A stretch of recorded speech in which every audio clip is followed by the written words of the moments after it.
Back Home Media.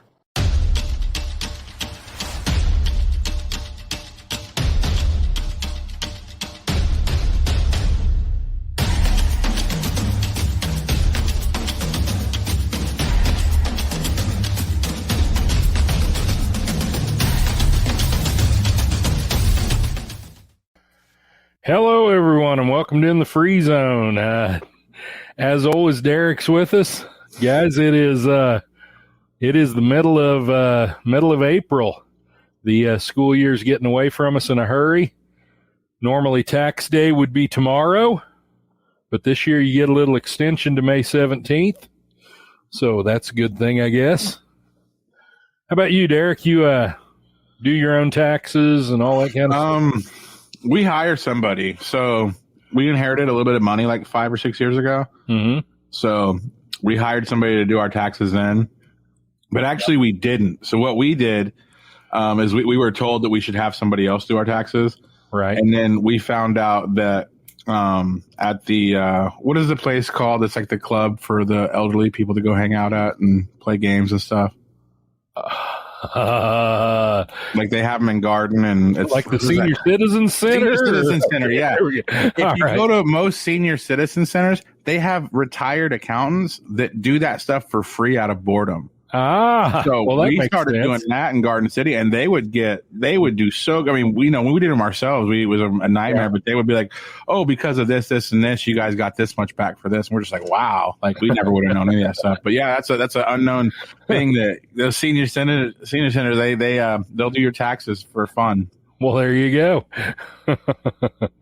There's a tip for you, listeners. We're solidly into our spring sports seasons.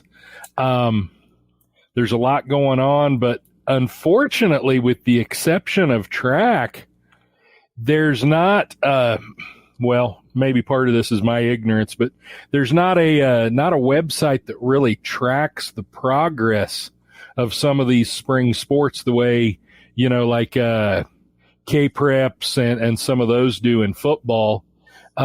In track, you've got Mile Split Kansas, which will have the results of every single meet on it and, all that kind of stuff. And so in track, it's pretty easy to keep track of, but there are so many spring sports and some of them it's pretty hard to keep track of. So if we don't keep quite as on top of the spring sports as we did with football and some others, I apologize for that. We'll try to bring you as much coverage as we can. One thing that has happened in the last week since we were here last Wednesday is that there have been a lot of hires for coaching jobs in the area. There were a lot of jobs open. We talked about that earlier in the year, that a lot of WAC jobs were open. Dodge City's football job, Garden City's basketball job, Liberals basketball job, all open. Great Bend's basketball job too, but I haven't heard anything about it. Hugoton had football and basketball open. And so we're going to talk about some of the hires that have taken place at some of those schools. And we're going to talk a little bit about signing day. Today was spring signing day as well. So a lot of kids across the state signing. Now, I'm not going to give you a list of kids that are signing because there's a ton of them. Okay. But what I would say is if you're on Twitter, check out your Twitter feed. Okay. You're going to see if you follow coaches or schools at all, you're going to see a ton of kids signing. And also if you follow us on Twitter, which is at Norm's Free Zone, okay, you're going to see me retweeting all of those that I find. Okay. So that's one good way to keep up with a lot of the signings out there. It's a great thing that we make a big deal out of signing day now in a way that we didn't just a few years ago, because it gets some attention for these kids and some attention for these programs. And a lot of the kids that sign in the spring wouldn't get a lot of attention otherwise, like football. Even if we've got kids that are signing here in the spring, but football has an early signing period, and that's where most of the attention is on football signing, is on the early signing period. And some of your other sports that are in the spring signing period, they don't get a whole lot of attention at all. But just in Liberal, I'll share with you the students that we had sign in Liberal today.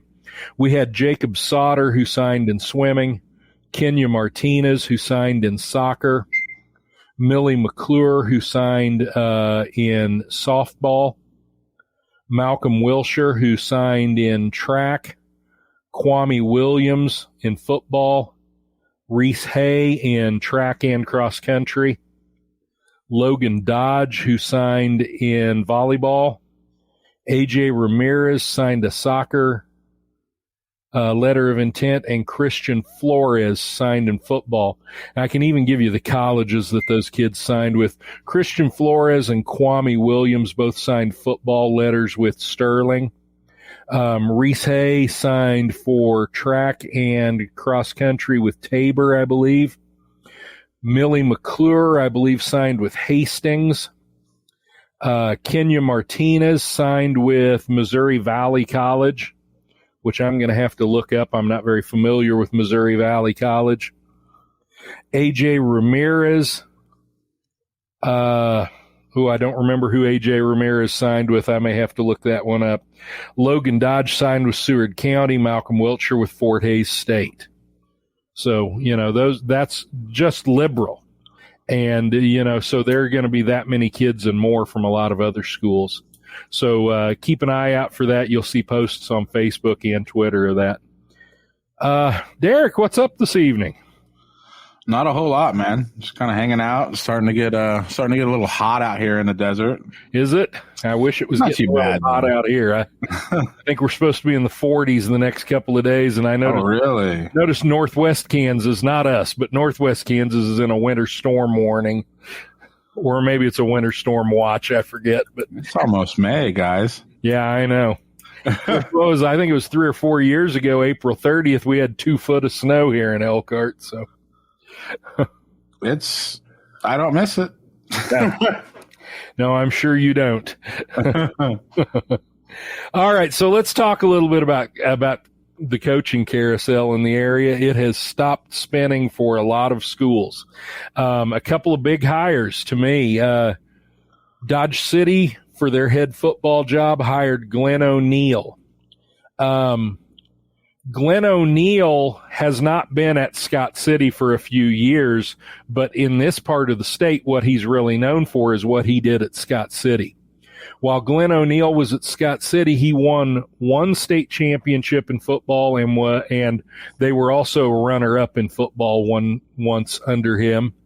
And surprisingly, even though he got hired as a football coach, he won 5 basketball state championships at Scott City as a coach as well. Wow. And so Glenn O'Neill is definitely a well-known coach in this area. I think he's potentially a big hire for Dodge City. Did he coach that guy that plays for the Knicks? That is a great question, and I do not know the answer, although the time frame would probably work out about right. What guy are we talking about? I'll look it up. I'm horrible at following the NBA. So I just know when I was living in Garden, they always talked about there was a kid from Scott City, Kansas, who played for the Knicks. Ah, gotcha. I'll look him up right now. But I was wondering. Yeah, look it up. Garden City hired a coach named Jeff Williamson. He'll be coming to Garden City from Woodward, Oklahoma. He had been at Woodward for 3 years. I believe Jeff Williamson has coached at both the college level, the NAIA, NCAA Division II level, and at the high school level. I noticed it looked like he has kind of been all over the country. He's been in South Carolina. He's been some places. So he's a guy that has traveled around a lot. But Jeff Williamson will have to see how he does in Garden City, but they seem to be excited about the hire in Garden City. Liberal hired Keenan Thompson for their head basketball coach. I can't tell you a whole lot about Keenan Thompson. Recently, he's coming to Liberal from being the girls basketball coach at Salina Sacred Heart, and he graduated from Salina Sacred Heart, so he is a Salina kid. And we'll see what Keenan Thompson does at Liberal. So I'm talking about Ron Baker. Ron Baker, of course. I'm sorry, I should have known that. And he started college in 2012, so I'm guessing, the years leading up to that in Scott City. Yeah. So he probably got taught by him. Yeah, I'm sure he did, because I'm pretty sure O'Neill was there at that time, yes. I'm guessing they went to state if they had the guy that made it to the Knicks. I'm guessing, yeah. In one of those 4 years. Right, because they were probably a 3A school, and imagine a 3A school with a guy talented enough to play in the NBA. Yeah, you can imagine that Ron Baker, I'm sure, contributed. I wish I knew a little more about that. Guys, I will confess I'm not always the best in the world when it comes to following basketball, so I apologize for my lack of knowledge on that subject. Now, former Garden City head boys basketball coach J.C. Holloway also, I believe it was today that Lakin announced that they have hired J.C. Holloway as their head girls basketball coach. Hugoton made a couple of hires, or announced a couple of hires either yesterday or today. Their head boys basketball coach will be Trey O'Neill, and I'm pretty sure that is Glenn O'Neill's son. Okay. The guy that just got hired at Dodge City. And in football, they hired Jay Witt, who was already on the staff there at Hugoton, I believe. And I don't know anything about Jay Witt, and that's a little odd when you consider that I'm from Hugoton and I'm right here close. So I don't know anything about him other than that he was on the staff, and that's really about all I know. So I'll have to check out and see if I can find a little more information on those two coaches at Hugoton. Another big story is Steve Eck. Steve Eck is a coach that won 6 6A state championships at Wichita South. Then he left Wichita South to coach in college. He won 2 NJCAA, National Junior College Athletic Association, 2 JUCO national championships with 2 different schools as a coach. And he was most recently the coach at Hutch JUCO, and he announced that he was leaving Hutch JUCO last week, and within just a couple of days, actually it may have even been, I think it was, I think maybe it was over the weekend, within just a couple of days, he is announced as the new head basketball coach at Cape and Mount Carmel High School in Wichita. So a big hire there for Cape and Mount Carmel. And that's one that everybody's been talking about a lot in the last couple of days is Steve Eck returning to Wichita and specifically to Cape and Mount Carmel. So there's kind of the coaching carousel and where some of it's spinning out. Let me ask you this. I have a question. Yeah, absolutely. So does the coach at Elkhart make the same as a coach at Mount Carmel? No. So it's based on well, now he might, but if he does, it's a complete accident that he does. Somebody's gonna get fired. Yeah, well, I mean, there's first of all, there's no set coaching pay scale or anything like that. Oh, it's really just based on the size of your school and everything, or it's really not even that necessarily. Supplementals are a negotiated item, just like teacher salary. Okay. Now, I have no idea exactly how that works at a private school like Cape and Mount Carmel. Okay. Mm-hmm. But I can explain to you how it works in a public school. Every year, and in some places it's every 2 years because they agree to do 2-year negotiated agreements. But basically every year or every other year, the school board and the Teachers Association enter into negotiations to come up with a negotiated agreement. Now, there are several things, and basically you agree between you, like the school board says, here are the things we want to negotiate, and the Teachers Association says, here are the things we want to negotiate, and you basically agree to narrow it down to a certain number of items to negotiate. One of those items is salary. Okay. There are plenty of other items as well. So just about every time that you negotiate, pretty much, let's say 99% of the time that you negotiate a new negotiated agreement, you're going to negotiate salary. Okay. Now there's two basic types of salary. There's the salary schedule, which is where all your teachers are. And then there's the supplemental salary schedule, which is where all your coaches are. So that's a separate salary schedule for every school, pretty much, supplementals. So you can negotiate both your regular salary schedule and your supplemental salary schedule. Now, at most schools, supplementals become a percentage. So, it might be that what's negotiated is that being the head football coach will be, and last I knew at Elkhart, it was like 10 or 12% of base. Okay. So 10% of base, let's say. So that means if base pay is 30,000, okay, head football is going to pay 10% of that. So 3,000. Okay. And actually, I think it may have been 12% last I knew at Elkhart, but it doesn't matter. 10 to 12% is pretty normal for small schools. Bigger schools, and so here's where size does sometimes become a factor. Bigger schools, often that supplemental is more like 20% for head football and head basketball. Okay, so what your coaches get paid is based on, number one, the percentage that you've negotiated for the supplemental schedule. But number two, it's also then, because those percentages are a percentage of your base pay, what a coach is paid is also influenced by what the base pay at the school is. Yeah. So both of those can be big factors, But I mean, coaches' pay is such a huge part of football, because as soon as you get out of that high school realm and you start coaching at colleges, and if their colleges are any good, like, you were a wealthy person.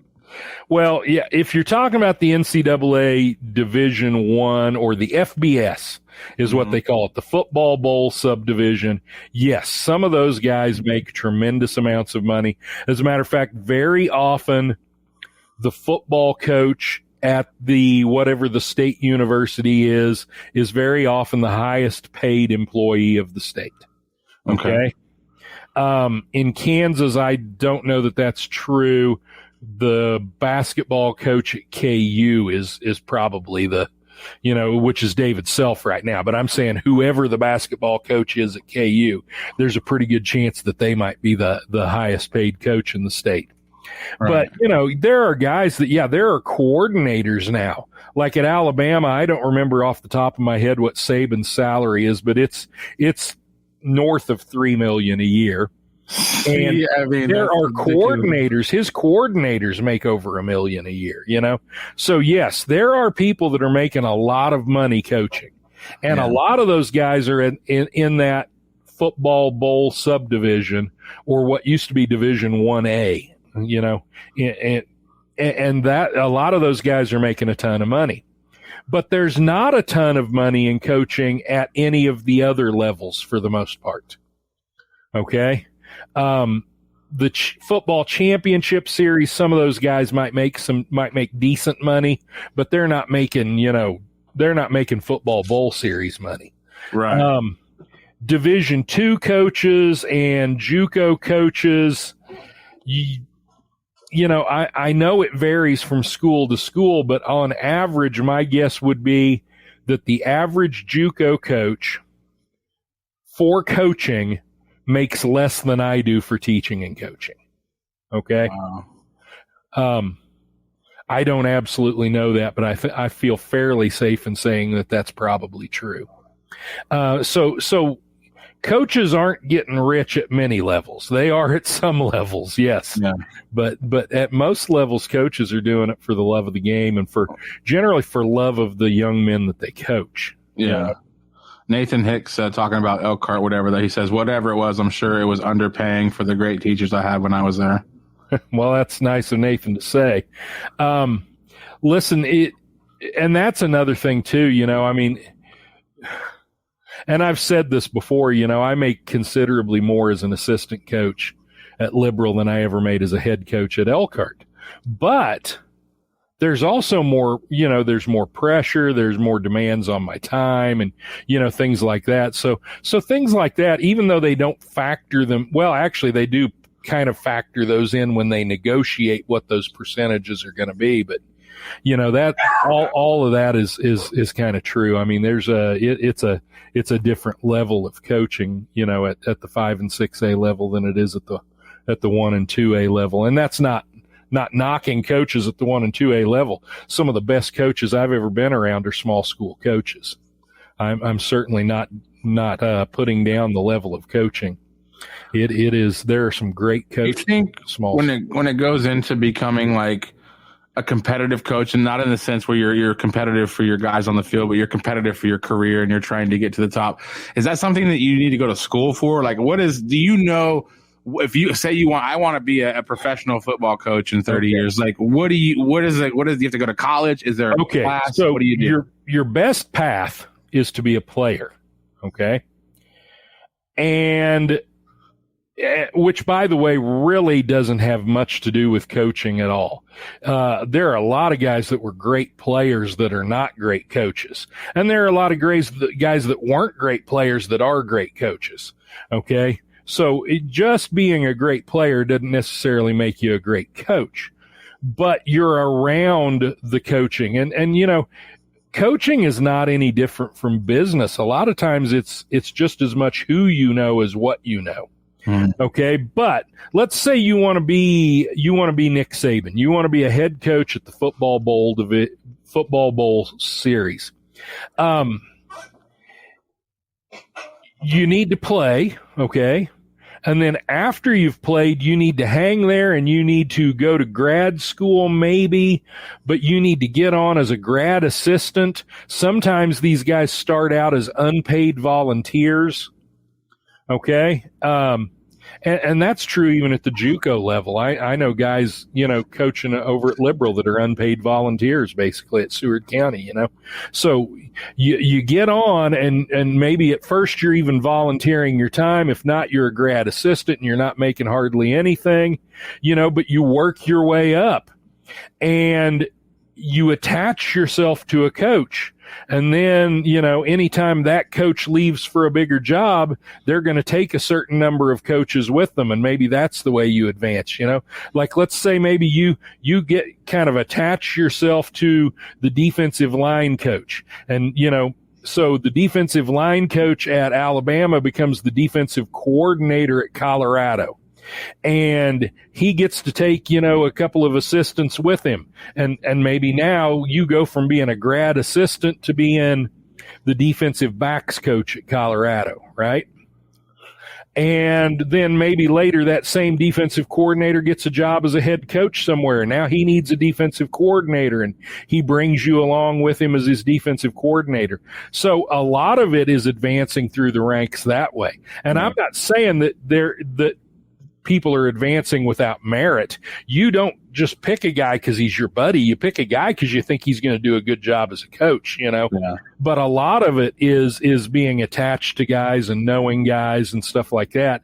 And then another thing is being attached to certain programs, right? If a program is really doing well, all the coaches within that program now suddenly their prospects of getting hired somewhere else have just risen. Their stock has risen, and if your program's really down, then your stock, it goes down as a coach, and so it's just like any other job, public perception is very important as well. But oftentimes it's who you know as much as what you know. And I think that's true in virtually any business, to be honest with you, Yeah. So, and like I said, when I say that, I'm not saying that people are hiring guys just because they know them, but I'm saying if you know a guy and he's going to do a good job, you're more likely to hire them than some guy that you don't know and don't know whether he's going to do a good job, Yeah. So to me, it makes sense. That's also, by the way, people always talk about, well, there are so few minority coaches in positions, yada, yada, yada. Well, a lot of that is because of that kind of network, you tend to hire people and so it makes it kind of a closed fraternity. It doesn't really have anything to do with race, but it seems like it does because, it's easy to look like, oh, we're shutting out minority coaches. Well, what's really happening is we're shutting out all kinds of coaches. And it's kind of a closed fraternity, and only the coaches already on the inside sometimes are the ones that have much of a shot. And so it's hard to break into the inside, Mm-hmm. And I think that that's one of those things that becomes a factor too. And that's changing, obviously, but not at the head coach level.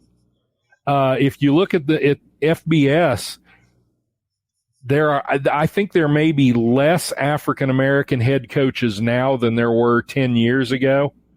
I think there are more coordinators that are African American than there were 10 years ago, but less head coaches. And so, I think that that's one of those things. Obviously, there's always going to be an ebb and flow to things like that. But I think that, in some ways the situation is getting much better for minority coaches, but it's not probably there yet, obviously, Yeah. Yeah. But a lot of it is because, you can call it a good old boy network if you want to.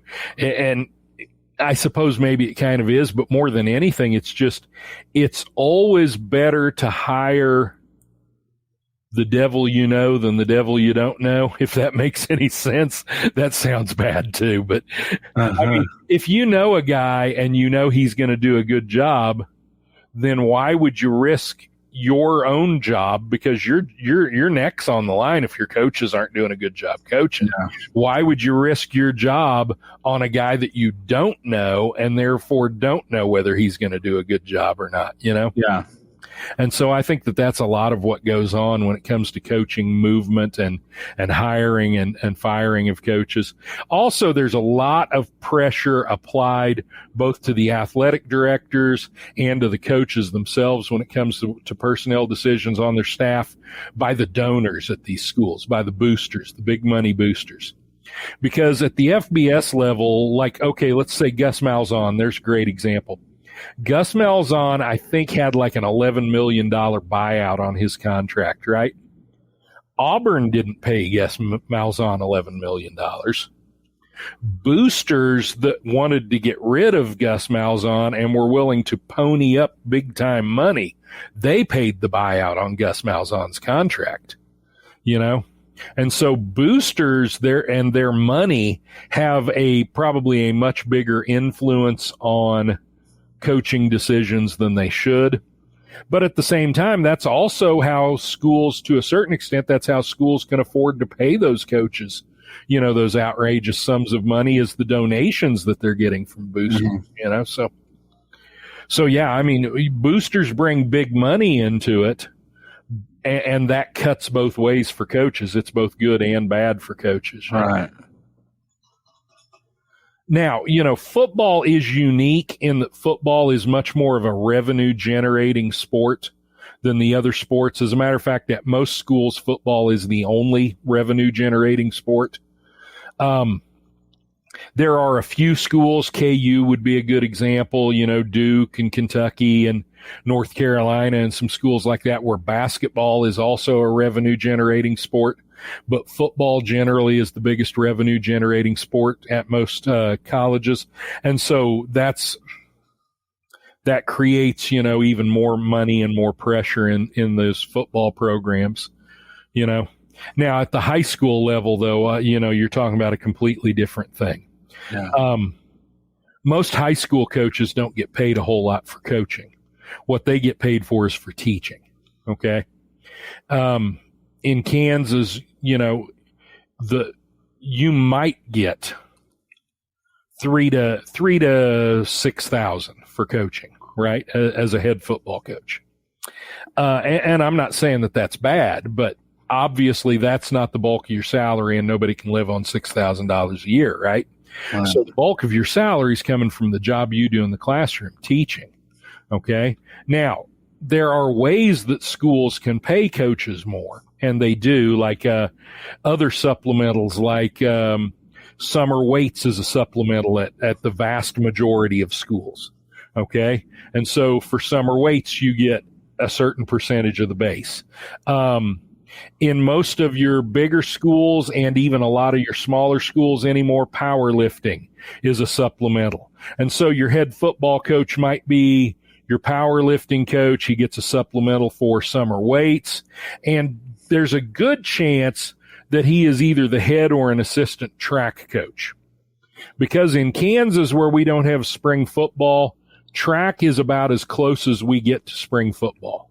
For a lot of these schools, track is their spring conditioning for their football team, you know?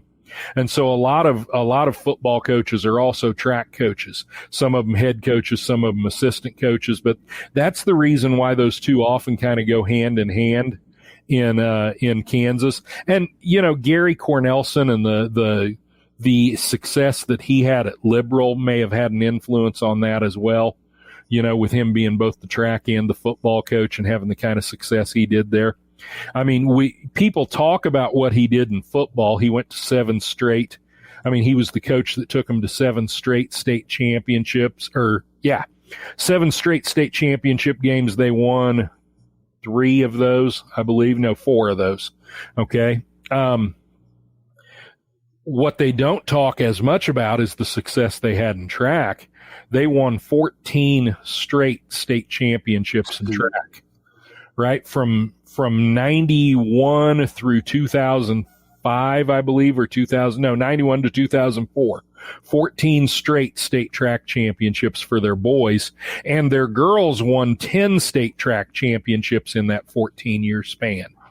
So yeah, his record in his record and Liberal's record, because it's not just his record, it's the athletes, you know. Yeah, right. But their record in track and field during that time period was incredible, you know, and that says a lot. That tells you a lot of what kind of athletes their football team had, you know. I mean, there were amazing athletes. And to me, I got there right at the end of the Gary Cornelson years. To me, the most amazing thing that Coach Cornelson accomplished there was the work ethic that he was able to instill with those kids, you know.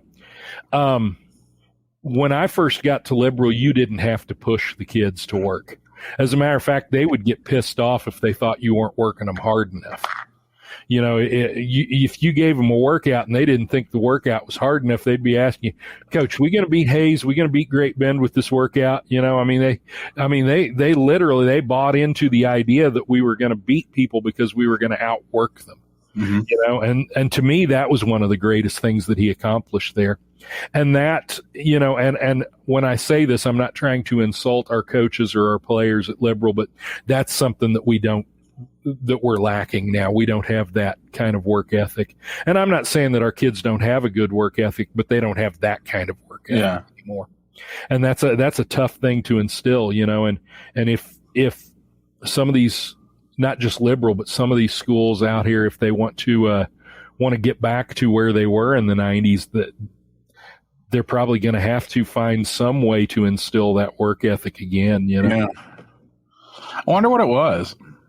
I don't know. I really don't. I think a lot of it obviously was his personality and the personality of his coaches. You know, they pushed it and preached it so much, and the kids bought into it.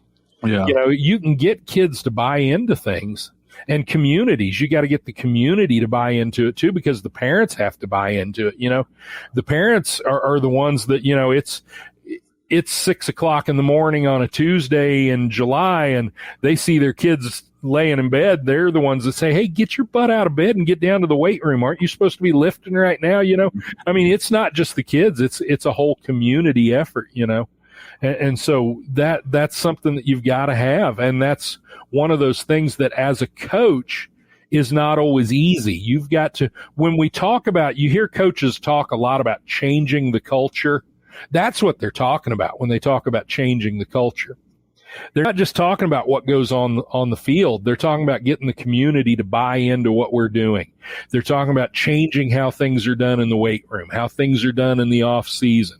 You know, work ethic, increasing work ethic, and all that kind of thing. When we talk about changing culture, that's generally what we're talking about is getting kids to buy into that kind of stuff. And it's not an easy sell. It's a harder sell now than it was in the 90s, I'll guarantee you, because kids have so many more choices, so many more options, you know. Kids don't participate at nearly the levels now that they did in the 90s. And again, I think a lot of that is they have more options, more choices. And so if you're having trouble just getting kids out, then it really gets hard to sell them on work ethic, you know?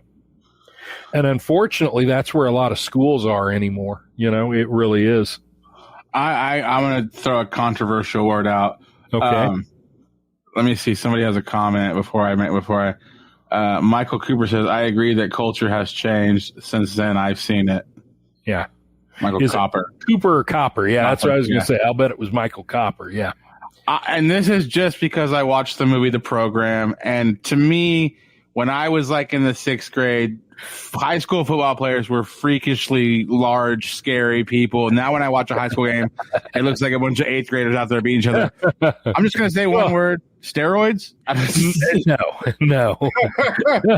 First of all, most of that is your perception.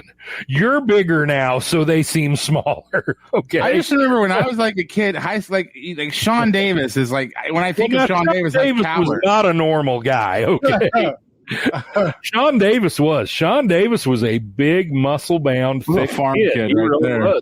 Yeah, absolutely. That was a bale bucking farm kid. Absolutely. You know, and I don't know whether he ever bucked a bale in his life or not, but I mean, that's what you think of when you see a kid built like that, you know.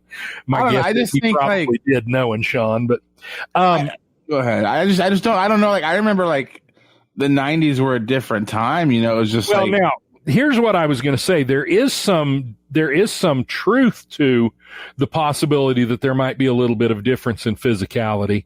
And that is, your average kid does not go outside and play and develop physicality as much today. I don't think, you know, I'm an old man. I could be dead wrong when I say this, but it seems to me like your average kid today, when they're little kids, they don't go out and play in the yard and develop that physicality as much now as they did, you know, 30 years ago. I could be totally wrong in that. I'm not telling you that I have research to back it up or anything like that. That's just anecdotally what I kind of see. And then the other thing too is, because kids don't go out and do that kind of thing, a lot of them have never broken a bone or never, you know, had a sprain or anything like that. And so now you got kids that, you know, they've never really felt pain. And so the first time they really hurt themselves, they think they're dying, you know, and so I think that to a certain extent, the average kid may not develop that physicality and that toughness as much as they did 30 years ago. But our exercise science is much better now than it was 30 years ago. And we know how to develop kids better now. And so I think that you do see the ones that do buy in and work, you do see more well-developed athletes. Mm-hmm. But I don't know that the average athlete is more well-developed. The elite kids are, but I don't know that the average kid is. Nathan Hicks says, I see the same thing with kids I teach and the ones I used to teach. The communities just have this attitude that you don't have to fight against, that you have to fight against. Big example was when I worked in Guyman and had the mentality about football. Michael says, Derek, yes, I see what you mean. The size difference. See, Norm, these kids are tiny now compared to what they used to be. Yeah, okay. And they're probably not. You know, you played like some video. We like, I don't know, a few months ago we showed a game from like 2010, and those people are like, you know, no, it was it 2010. Yeah, it was. It was 2009. 2009. Yeah, and like I know those people, like Joey Aranda, you know, people like that. I know those people. Those are like a lot of those kids are like my friends' younger brothers and stuff. Right. And I guess looking back like that, they look that big. But I just remember, you know, Elkhart's football players were huge. I was just like, oh my God. I'm going to tell you, as Elkhart's coach, that we really never had huge football players. What we did usually have was speed. We usually had more speed than the other teams. And we sometimes had decent-sized kids. Sean Davis is a good example. Yeah. But Sean Davis he was a big kid, but he wasn't a massive kid like you see with offensive linemen and that kind of thing. Right. Sean Davis was a linebacker, defensive end, fullback type, He was just a big muscle-bound kid, but he wasn't, he wasn't one of these massive kids like you see playing on the line now and that type of thing. And Jason Neese is another good example, right? Jason Neese was a big, strong kid, but he wasn't a massive kid by any means, Now, at Liberal, when I was there the first go-round in the early 2000s, we had some pretty massive kids. We had Alfonso Caballero Cabby was what most people called him. Caballero was I don't know.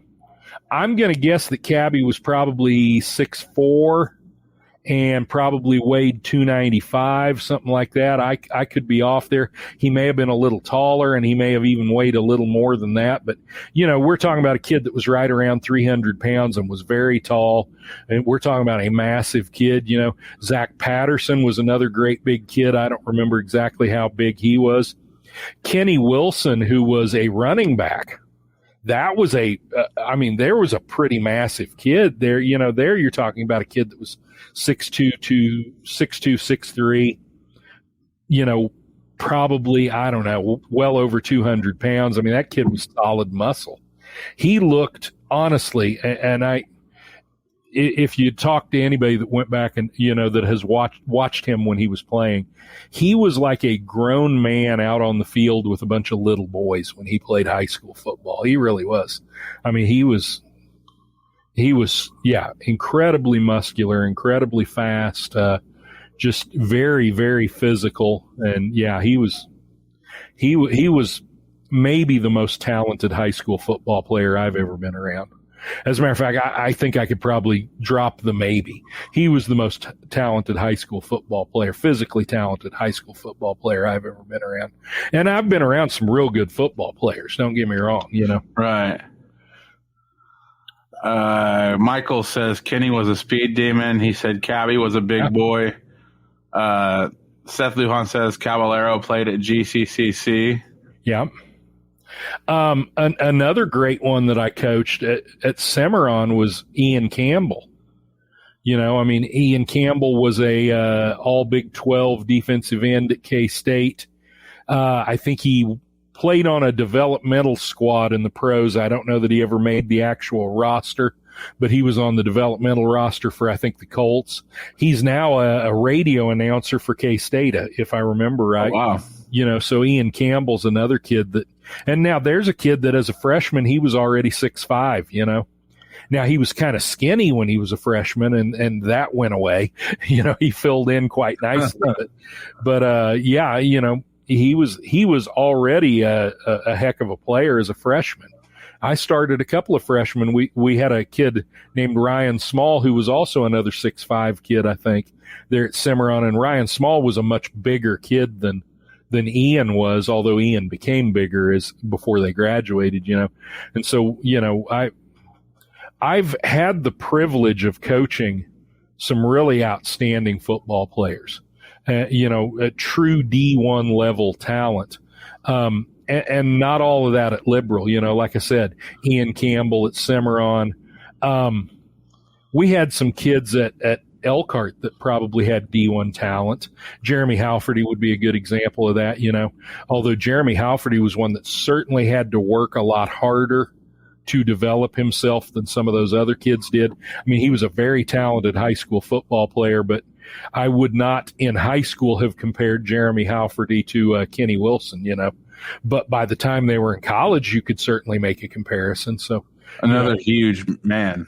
Yeah. I saw pictures of him at OU, and I was just like, that's a big dude, man. Like, that's like the heat of it, the height of his training. Yeah, and he definitely, I think he matured a little later. He added more weight and size. I mean, he was a big kid in high school, but he added even more weight and size in college, And so, yeah, I mean, and, there are plenty of other kids at Elkhart that we coached that had serious talent too. But, so really no matter where it is, and a kid named Mark Downing at Moscow that was a phenomenal athlete. Now, Mark Downing was not a big kid. I think he might have weighed 100 and so I don't know. I'll bet he didn't weigh 160 pounds.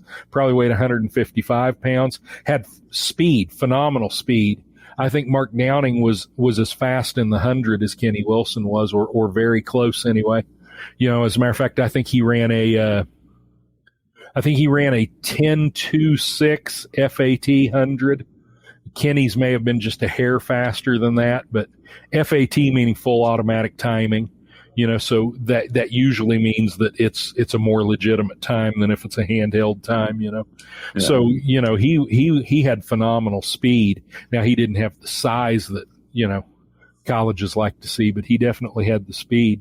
So, yeah, I've coached some great football players and great athletes over the years, At Liberal, another one that comes to mind, not as a football player, but as an overall athlete, was a kid named Bo Morris, who was like a 16-foot pole vaulter, was a very fast in the 100 meters, great all-around athlete. And, in track, I've coached some great girls too, so I have had the privilege of coaching some phenomenal athletes over the years. And here's the thing I'm going to tell you, the real secret to coaching. When you're coaching great athletes, you're a great coach. I mean, it sounds like so obvious that it's stupid, but it's the absolute truth. If you want to be a great coach, coach great athletes. They're always going to make a great coach out of you, Talent is a wonderful thing from a coaching standpoint. Less work. Yeah, exactly. But, talent doesn't just happen. Those kids are talented because they've worked at it. I mean, don't get me wrong. There's a natural element to talent too. There's definitely a genetic element to talent, but here's a good question for you. Too. Yeah. You might not want to say a name because this isn't meant to put anybody down, but okay. Who was your hardest playing, most like secret weapon athlete you've ever taught that didn't know a whole lot about football, but they just knew how to take the ball and put it that way or kill the person with the ball? Who was your best player that didn't really know a whole lot about football, but you knew just to be like, okay, go for the ball or go for the end zone? All right. Yeah. I'm going to say something that is, I'm not going to single any one person out, but I will tell you this. A lot of athletes don't know nearly as much about the game as you think they do. Right. What they really do know is they know leverage and they know their assignment. But big picture, a lot of them don't have really much of a clue, big picture, what's going on. And so when we talk about the path to being a coach, a lot of times is being a player. When you're a coach and you're looking for potential coaches on down the line, like guys that could be GAs for you or could come back, if you're a high school coach, come back and be an assistant coach for you, what you're looking for is those guys that understand the big picture. They don't just understand what they're doing, but they understand what everybody's doing and how it all works together. All right. And the truth is most kids, I mean, and it has nothing to do with intelligence. A lot of times it's priority. You know what I'm saying? For most kids, all that's important to them is what they're doing and what's right in front of them. That's all I need to know, and there's nothing wrong with that. But yeah, your defensive line doesn't need to know much more than kill whoever has the ball. Well, yeah, that's pretty much what they need to know. We're talking about Bobby Boucher there. We're all a bunch of Bobby Bouchers. I mean, but what I do is I try to tackle the man with the ball. I remember 7th grade, like they would just go out there, Mr. Doug Woods, and be like, "Yeah, just tackle that guy." We were on like the B team, we're out there. The coaches are on the field with us. None of us know anything about football, except we all have Madden at home, one of the early versions of Madden, where we're just throwing Hail Marys. See, that's probably the most frustrating thing when you have, high school kids that are playing football. Cause like I've always wanted to take two good solid football teams and literally let two 12-year-olds run them and call plays like they were playing Madden. You're going to see Hail Marys on 4th and 13 often. You know what I'm saying? But like, I don't know. Like I've always wondered what would happen if, cause like, we call it playing all Madden, like on Madden, there's just no reality, so you're gonna go for it on 4th and 13 because what's the problem? Right, because you got no skin in the game. Yeah, you're not gonna get fired if you don't pick up that first down. You ever have the kids that are just like a run again? Come on, let's let's do some crazy stuff. Yeah, absolutely. I mean, you always have those kids like that. I mean, that team in 2009. I mean, there were kids on that team that was their personality. Now, I think most of them had bought into what we were doing, and they understood what it was we were doing. But, that offense, it was a physical offense. It was a beat people up kind of offense, and we ran the ball all the time, and we tried to outnumber the defense at the point of attack. We tried to get more blockers to the point of attack than they could get defenders there. And so, a lot of times we would start out slowly, but then you saw in that film, and there are other films we could watch where what you would see is as the game goes on, we start to wear the defense down, and then we really start to pick up steam and score a lot of points, But yeah, for some of those kids early on, there was probably some real frustration there because we were trying to condense the game early on, before we broke the losing streak. We were trying to make the games as short as possible. We would tell our quarterback, don't snap the ball with over 5 seconds on the play clock. I mean, we were trying to burn clock, keep the chains moving and the clock running.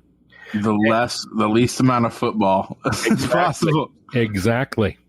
Because if the other team doesn't have the ball, they can't score, And so what you try to do, especially when you're not as good a team, is you try to keep it close. And you try to keep it close by burning clock, and then maybe you'll be in a position where you'll have a chance late in the game to score a touchdown. Kind of like we beat Sublette that year. In 2008, I'm talking, when we first broke the losing streak, we beat Satanta to break the losing. No, we beat Syracuse to break the losing streak. And then the next week we played Sublette, and Sublette was honestly the most talented team in the league. And we get down to the end of the game. It's 10-7. They've got a 1st and goal inside our 10, I think maybe even inside our 5, but they've got a 1st and goal. They're getting ready to go in and score and beat us, 17-7. And be honest with you, I was tickled to death with that. I thought we've played a heck of a game. And then, like I said, if you're close, sometimes you get a chance. They fumbled the ball away. We recovered it and we drove 99 yards, recovered it on the 1, drove 99 yards and won the game, And that's what we were trying to do. That's the whole idea behind compressing the game. I love also that football has you have two sides that are going to mathematical war against each other. You have the coaches and the people who are making all the mathematical moves and stuff. But at the end of the day, football is just, you don't know who's going to win. I mean, no talent. Coaches have more control in football than you do in a lot of other sports. It is kind of a coach's game. But, yeah, I mean, you have more control, but that's far from saying you have actual control, I mean, there's never any telling when you're going to fumble the ball or when there's going to be a weird bounce of the ball or, there's a punt and the ball takes a weird bounce and hits your receiver right in the face mask and boom, the other team's got it. I mean, there's never any telling when something like that will happen. It's the potential for disaster or the potential for a great miracle, if you're on the other side of it, is always there. It really is. So there is anything confidence is key. I can even tell in professional games, it'll take Patrick Mahomes. He'll play a whole game where he scores maybe 2 touchdowns and they're down by 3 touchdowns. But then you leave him, 3 minutes on the clock and he'll beat you. He'll score 2 or 3 touchdowns in 3 minutes. And I think that the reason, and you're just like, well, how is he doing it now and he couldn't do it earlier? I think like in sports, like once you establish fear in your opponent, you can kind of do whatever you want. You know, you can kind of walk. Right there's some truth to that. There's also this too. If you look statistically in the NFL, especially, there is a whole lot more scoring in the last 3 minutes of a half than any other. As a matter of fact, there are more points scored in the last 3 minutes of each half than there are in the whole rest of the game put together. Okay. And part of that is mentality.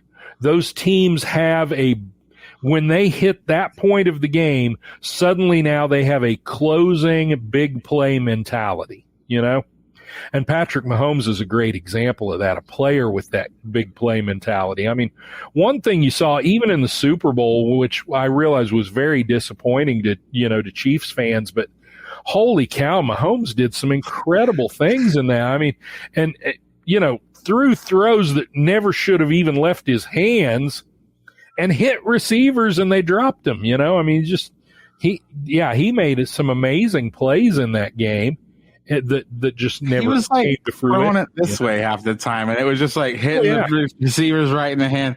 I mean, but that's what I love about sports, man. Like Patrick Mahomes walked into that game. Everybody knew he was amazing, and then he goes down losing pretty bad. But still, he's probably the most talked about thing from the Super Bowl for the next 3 days. Everybody's like, look at this picture of he's sideways, getting ready to hit the ground, and he threw a pass and hit somebody in the hands. It's like you just can't. Talent is one thing, but like being in the moment and that energy that you get, and like that magic, I guess is what you'd call it. When your team just gets on, it gets hot, and you get that magic. It's just weird. It's like a spiritual type thing. Well, and here's another thing too. Who expected Patrick Mahomes to be the best quarterback? In that draft, right? And now, he's almost established himself as the best quarterback in the league. Who expected that from him? He was just a kid from Texas Tech. He wasn't I mean, don't get me wrong. People knew he had talent, but nobody expected him to do what he did in the NFL. Yeah. And that's one of the reasons why the NFL draft is such an inexact science, because there is no way to account for what someone is going to do in the position that you're going to eventually put them in. The pro game is completely different from the college game, and trying to judge the pro game, trying to judge someone off of just the college game, how they're going to perform in the pros is a very difficult thing, and every draft is full of busts that prove that, and also sometimes full of great successes that prove how difficult it is to judge too. There are very few sure things, I think Mahomes, the reason he's so comfortable, because to me he just looks like the most comfortable. He doesn't look like he's even into the game until the last 3 minutes, and it doesn't look like he even wants to win because he cares. He's like, if I don't win, Kansas City's gonna be mad at me. I don't want to do that. But I think he grew up around his dad as like a professional athlete. Uh-huh. So he grew up on that side of the gate, where he's seeing people looking in. So I think that, a lot of these guys, they go from just being a regular person who has a tremendous amount of talent in a sport, and then they go to college and they get like, that people are looking at them, it's different. But once you go into a professional, you're getting your job, you're getting paid. A lot of times that's really hard for people to like yesterday, my job, I'm a salesman. Today I sold four things in a half a day that I was on the phone. Yesterday I was on the phone all day. I sold one thing. The difference, yesterday I felt like crap mentally. I just wasn't in my zone, Yeah. And a lot of that was fear, and it's just crazy how, and stuff like that, like how you feel mentally at that moment is going to dictate how well you perform, Sure. It's crazy. And, you talk about variables. Yeah, you talk about Patrick Mahomes' dad, and so he'd grown up around pro sports and that level of pressure. And you're right, Patrick Mahomes plays like a guy that doesn't have any pressure on him. He plays like a guy that's just having the time of his life. He really does. But here's another example of probably the closest thing to a sure thing that I can remember in recent memory was Peyton Manning coming out of college, right? His dad had been a pro quarterback. He had grown up around professional football. His little brother Eli arguably did not have near the skill set that Peyton did, but yet he was also a highly successful pro quarterback too. And a lot of that, you're right, may well have been the fact that they grew up around the pro game, and so they knew a little bit, of what to expect in that life. I don't know, but maybe that is something that has an impact. Right. It can't hurt. I didn't know Peyton Manning's dad was a. Yeah, Archie Manning was a pro quarterback for the New Orleans Saints. New Orleans Saints. Wow. Yeah. I love hearing random facts. So here's a random fact. It has nothing to do with sports. You ready for me to go? Sure. Lay it on. Are you familiar with the REM song, What's the Frequency, Kenneth? Yeah. Do you know what that's in reference to? Yeah, it's a guy that attacked Dan Rather, wasn't it? And that was what he kept saying as he was beating Dan Rather's butt. Frequency. Yeah, I think he kept I'd knocked Dan Rather down and was kicking him, yelling, "What's the frequency, Kenneth?" Yeah. I've always loved that song. Had no idea. I thought it was just about one of his friends. I was like, oh, it's some quirky. And I'm on Reddit, and it was today I learned that Dan Rather was once beat by a man calling him Kenneth, asking him what the frequency was. I was like, oh my God. Yeah, well, yeah, there's no telling. I mean, yeah, I'm gonna have to look at, because I've always wondered. I knew that one because I'm old enough to remember it. Yeah, it looked like it was I was real little when that would have happened. But yeah, it's just crazy story, man. Wonder why Peyton's say Brother Cooper. Yeah, I'm just looking here. So his dad he was in New Orleans. Okay, yeah. I'm just curious. I never knew that his dad played football. I always wonder, because again, you're right. He just seems like he's just where he's supposed to be.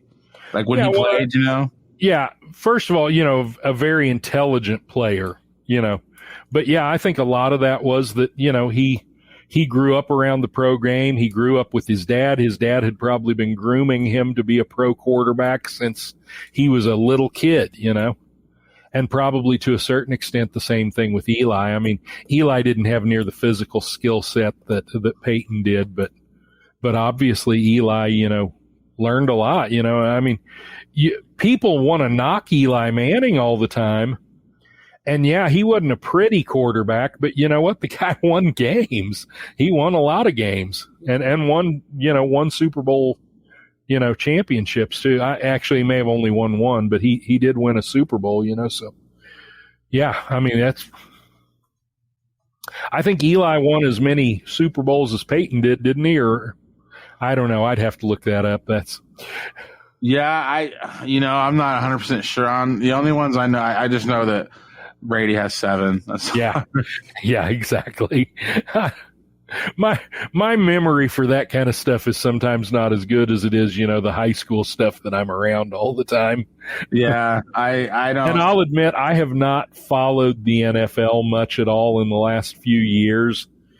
Sunday is a time that I like to try to spend with my wife a little bit, and she sacrifices so much of my time the rest of the week that it's nice if I can spend a little time with her on Sunday instead of watching football all the time. So that's when I try to spend some time with my wife. Yeah, I like football. There was a good 10-year period where I just hated it, and I think it was I don't know. I just I was like, oh, football's stupid and stuff. And then I started watching it again. It's one of those things that when I watch it, I enjoy it. But I rarely put it on myself. This last couple of seasons, I probably watched maybe 1 or 2 games a week. But I go to my parents' house on Sundays now that they live by me again, and that's all they do on Sundays. So I end up watching quite a bit of football and talking football with my dad and stuff. But yeah, most of the stuff I know is just mostly the stuff me and my dad talk about are when it comes to sports is about the drama. We're talking about was Tiger Woods wasted when he wrecked that car? We're talking about that kind of stuff in sports. What's this guy down in Houston, Texas. I forget his name, Deshaun Watson, the quarterback who's getting a lot of trouble too. There's never a lack of social drama in professional sports either, but I don't know. That's for sure something to do. Yep.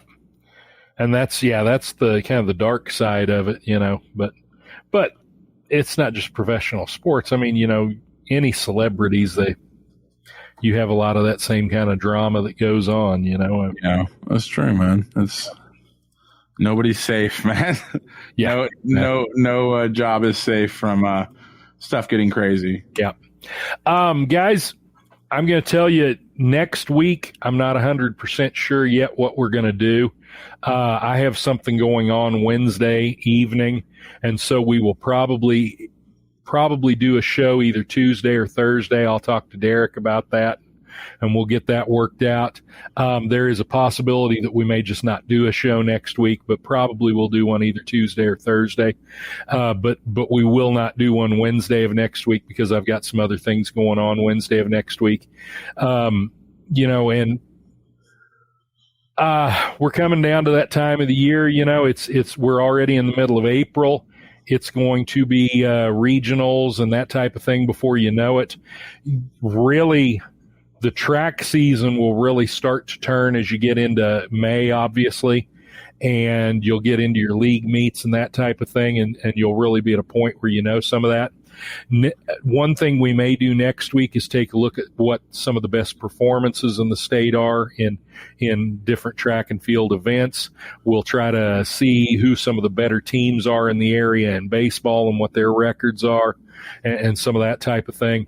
I'm not sure about a guest next week. We may try to get a guest ready to go for next week. We do have some potential to have some very interesting guests in the coming weeks. A lot of it is just working out who's free when. And so, you know, hopefully we can bring you some great guests in the next few weeks as well. And I am looking forward to kind of getting my future in line in the next few weeks as well. And that's part of the what's been going on with me lately too. You know, as I've said on here, I've been trying to make a decision whether or not to take retirement in Kansas. And so some things are hopefully starting to come together for me, and I'll be able to tell you, you know, what's going on in my life too in the next couple of weeks. And that'll be a load off my mind. Until then, guys, as always, In the Free Zone with Norm is a production of Back Home Media. Go to Back Home Media's page, check out all of the services they offer, check out the podcasts that they produce. And I say they, is Back Home Media pretty much just you now, Derek? Yeah, me and my wife. She edits all the shows, so they actually get put up. There we go. Great. Derek, how long have we been doing this podcast? I think it's coming on a year. Yeah. I was thinking, I couldn't remember whether we started in the spring or the summer. I really couldn't. So, but yeah, we're coming up on a year here before too long. Even if it's not right now, before too long, it will be.